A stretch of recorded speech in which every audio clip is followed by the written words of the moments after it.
Hello everyone, welcome back to my channel. How are you guys doing today? I hope you guys are doing well. So today guys, I'll be checking out five classic German food you should give a try, and I'm super excited for this, and let's check this video out, you guys.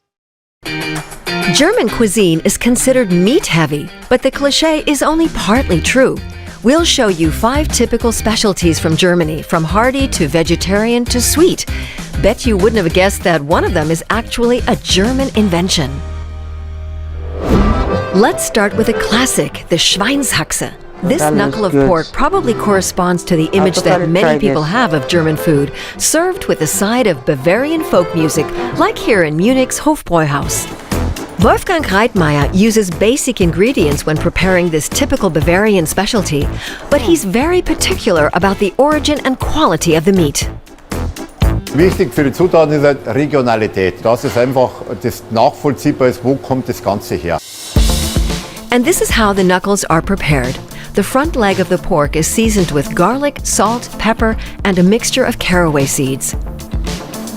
After resting for an hour, the meat goes into the oven for 30 minutes at 160 degrees Celsius to begin with.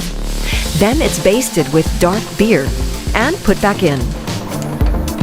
After 2 hours, the pork knuckle is basted 2 more times with black beer and grilled at a high temperature until a perfect, slightly caramelized crust is formed.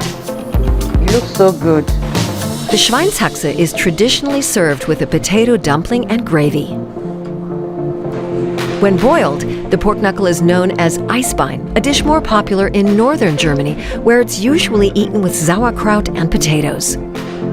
Either way, the pork knuckle is an absolute staple of German cuisine.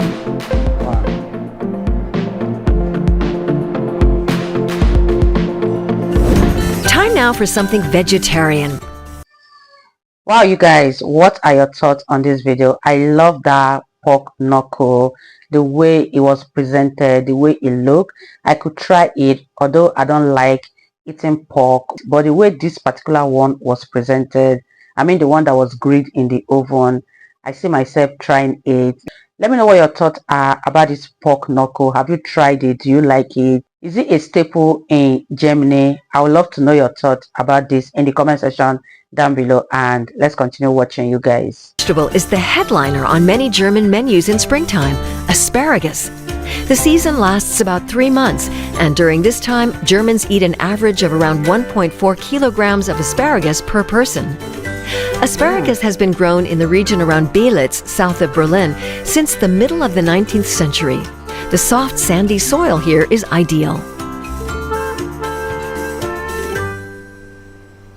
In diesem Sand wächst der Spargel möglichst gerade und er hat keinen Widerstand, und weil er auch ein leichtes, der Boden erwärmt sich gut, und dadurch kriegt der Spargel auch hier sein einzigartiges Aroma.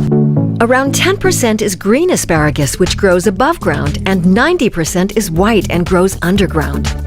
As soon as the tips begin to peek out of the soil, the white asparagus is harvested, mostly by hand. Because of the complicated harvesting process, it was seen as a luxury in the past, which only the wealthy could afford. That's why it was also known as the royal vegetable, or white gold. In Germany, it's served with hollandaise sauce and potatoes. Some have it with a schnitzel, but the absolute spring classic is a vegetarian dish. Asparagus served with breadcrumbs browned in butter. Our next stop, the bakery. This is a specialty that is associated with Germany all over the world, the pretzel.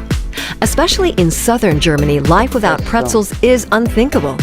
A distinction is made between the Bavarian and Swabian varieties. It actually looks yummy. The dough consists of wheat flour, water, yeast, and a mixture of salt, malt, and either margarine, butter, or lard. The dough is divided, rolled out, and then skillfully twisted into shape. This takes a lot of practice. Es ist einmal so, dann so und so. Total simpel. Das ist ja eigentlich auch das, was die Leute am meisten fasziniert, das Schlingen. After the pretzels have risen, they're coated with diluted baking soda. Symmetrical and deep golden brown.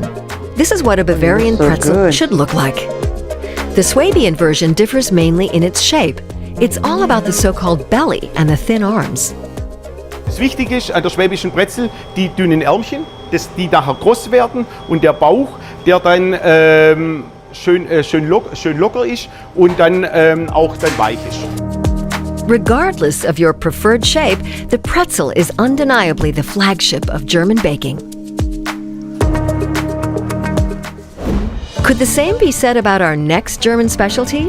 You really have to like eating fish to find out.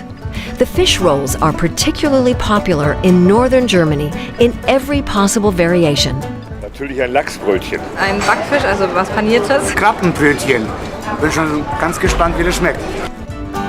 You'll mainly find the beloved snack by the coast at little stands like this one in the port of Hamburg, always with fresh fish and usually topped with some onions. The king, or should we say chancellor of fish rolls, is the one with Bismarck herring. Herring fillets are marinated in vinegar and salt and mixed with mustard seeds, onions, bay leaves, and allspice. The herring is then left to marinate in a spicy broth for a week. It's named after the German Chancellor Otto von Bismarck, who ruled at the end of the 19th century. According to legend, a local merchant sent him a barrel of the pickled herring and got permission to name it after him. Today, the Bismarck roll is the classic fish roll, a street food that is a must-try for any visitor to northern Germany.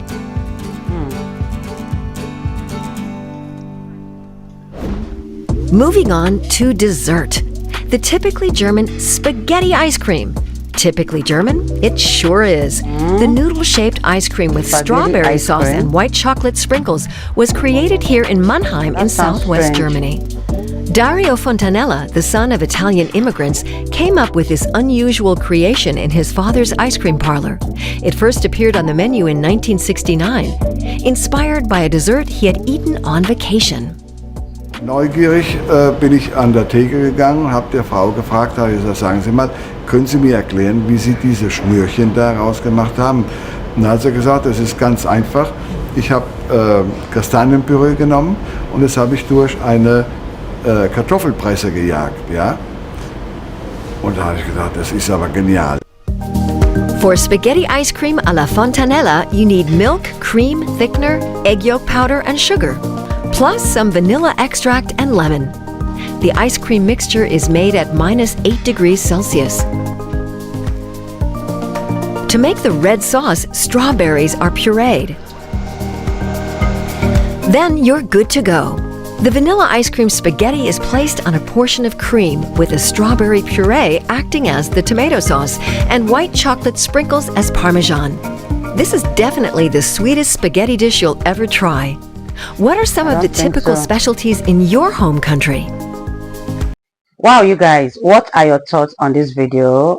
This is a very interesting one, and I love how this food were showcased, because if I happen to go to Germany, I know what to look out for. But the two things I might try is the pork knuckles, because I love the way it was presented. I love the way the